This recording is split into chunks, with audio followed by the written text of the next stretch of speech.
Bonjour mesdames et messieurs, bienvenue à suivre ces actualités. On va parler le Rwanda et la République démocratique du Congo ont signé un accord de paix historique à Washington. La République démocratique du Congo et le Rwanda ont signé un accord de paix ce vendredi 27 juin 2025 à Washington sous l'égide des États-Unis visant à mettre fin au conflit dans l'est de la République démocratique du Congo qui a fait des milliers de morts. Fin juillet est prévu un sommet État avec le président congolais Félix Antoine Tshisekedi et son homologue rwandais Paul Kagame, tout le dé convié à la Maison Blanche par Donald Trump. L'accord a été signé par le ministre des Affaires étrangères rwandais et congolais lors d'une cérémonie présidée par le secrétaire d'État américain Marco Rubio.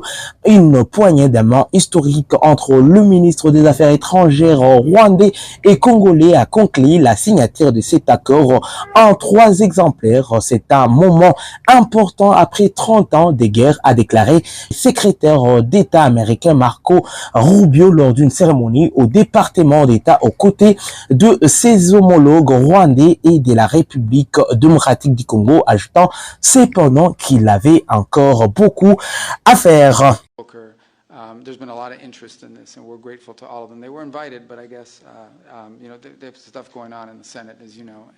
But we're grateful that both of you are here, and it's instrumental. This is an important moment after 30 years of war.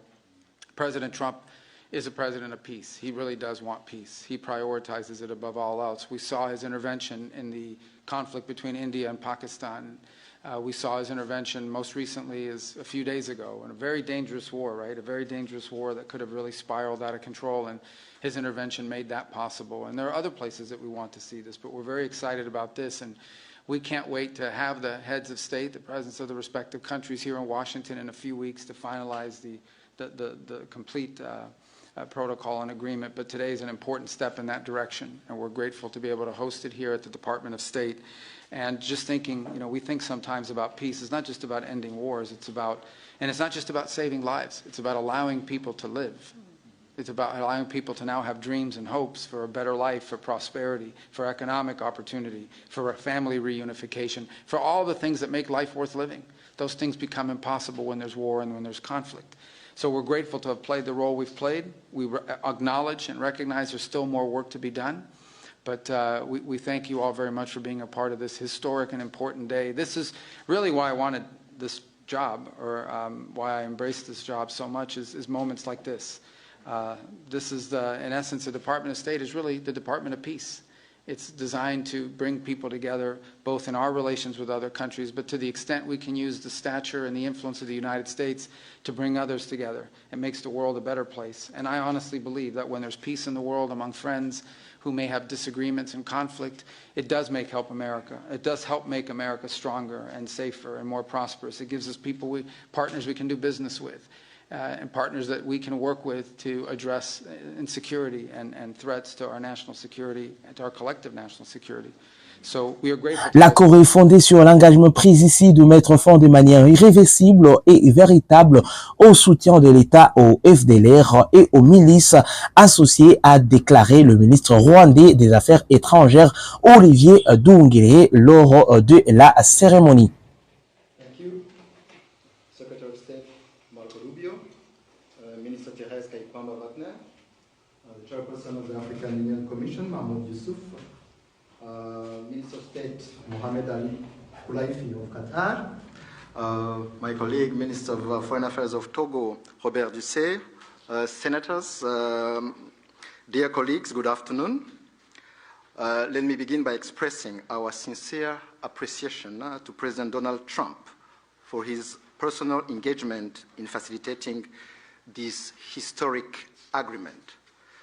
We also extend our gratitude to the Secretary of State, Marco Rubio, Special Advisor Massad Boulos, and the entire State Department team. Your dedication has been indispensable. This agreement is the product of months of coordinated efforts by multiple actors. It is very important to note that the State of Qatar has played an absolutely central role. Indeed, the opening which led to today's agreement began in Doha. We will lend our full support in the weeks ahead to Qatar's mediation efforts led by Minister of State Mohammed Al-Khulaifi to secure a peace agreement between the DRC government and the AFC M23. This process is already well underway. Today's agreement also builds on the African-led peace initiatives, which are ably led by the African Union Facilitator, President Faure Gnassingbé of Togo. The heart of this peace agreement is the decision to establish a standing joint security coordination mechanism between DRC and Rwanda. The first order of business is to begin implementing of the concept of operations for the neutralization of the FDLR, to be accompanied by a lifting of Rwanda's defensive measures. This is grounded in the commitment made here for an irreversible and verifiable end to state support for FDLR and associated militias. That is the bedrock of peace and security in our region. L'accord prévoit les désengagements de forces armées, la protection des civils, le retour des personnes déplacées et de réfugiés sous l'autorité du gouvernement et établit un mécanisme de suivi pour en assurer le respect, a souligné le ministre des Affaires étrangères de la République démocratique du Congo, Thérèse Kayikwamba Wagner. We do not want a peace shaped by elites. We want a peace that is real, lived, shared, and built with us. To our fellow citizens in the East, this agreement was signed with you in mind. It provides for the disengagement of armed forces, the protection of civilians, the return of displaced persons and of refugees under government authority, and establishes a follow-up mechanism to ensure compliance. These are not just words on paper. They must now be translated into action with justice, accountability, and political will. This peace agreement is the starting point, not the end goal.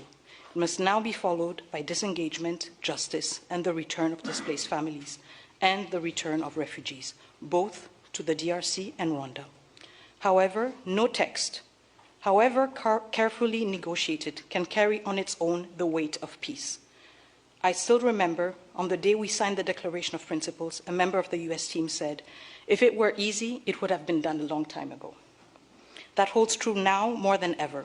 What we have signed is only as strong as our will to implement it. We, the DRC, will certainly and resolutely fight for this agreement to be respected, not with our words, but with our deeds. Today, we have chosen peace. What matters now is that we protect it and prove to our people and to the world that even in a region marked by deep scars, dignity and cooperation can prevail.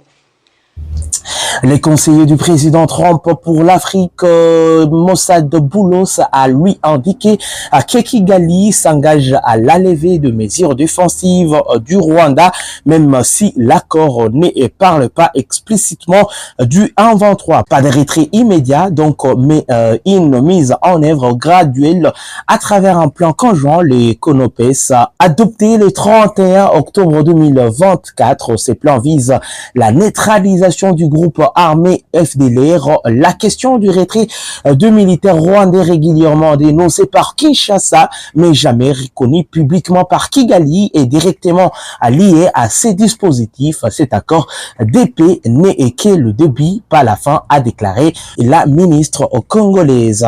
L'accord prévoit aussi dans un mois la mise en place d'un mécanisme conjoint de coordination sécuritaire entre la République démocratique du Congo et le Rwanda. Ces dispositifs surveillera la mise en œuvre des engagements en matière de sécurité. Un comité de surveillance conjointe est également prévu. Il devra traiter le plainte, constater les éventuelles violations et résoudre le différend. Ces comités sera appuyé par l'Union africaine, le Qatar et les États-Unis. De son côté, le président américain Donald Trump a salué la signature d'un accord de paix entre la République démocratique du Congo et le Rwanda Rwanda qui ouvre selon lui un nouveau chapitre d'espoir dans la région.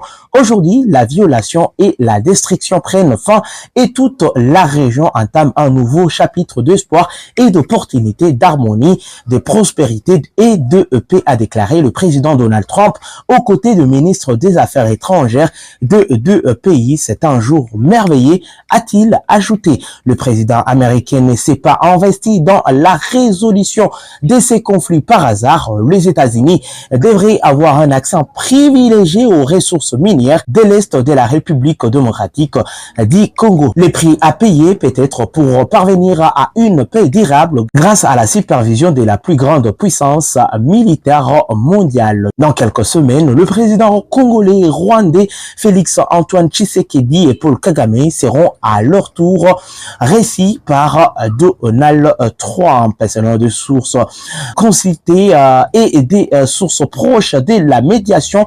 Avant cette signature, les projets de texte consacraient aussi un important volet économique. Il prévoyait en effet un cadre d'intégration régionale de projets structurants dans l'énergie, les ressources naturelles et leurs infrastructures intégrant les intérêts américains dans la région. Rwanda et la RDC s'engagent aussi à renforcer leur coopération aussi sur la gestion de parcs nationaux, les développements hydroélectriques. Pour rappel, cet accord signé ce vendredi s'inspirant d'une déclaration de principe approuvée en avril entre les deux pays. Selon les départements d'État américains, il prévoit des dispositions sur le respect de l'intégrité territoriale et l'arrêt des hostilités dans l'Est de la République démocratique du Congo après l'offensive menée par le mouvement de M23 AFC. Ce groupe armé soutenu par le Rwanda selon l'ONU et différentes chancelleries occidentales s'est emparé de villes de Goma et Bukavu respectivement, capitale de province du Nord Kivu et du Sud Kivu, au terme d'une offensive faisant 2 milliers de morts. Merci mesdames et messieurs de nous avoir suivis. On reste toujours connectés pour plus d'actualités. N'oubliez pas de liker cette vidéo mais aussi de vous abonner. À très bientôt.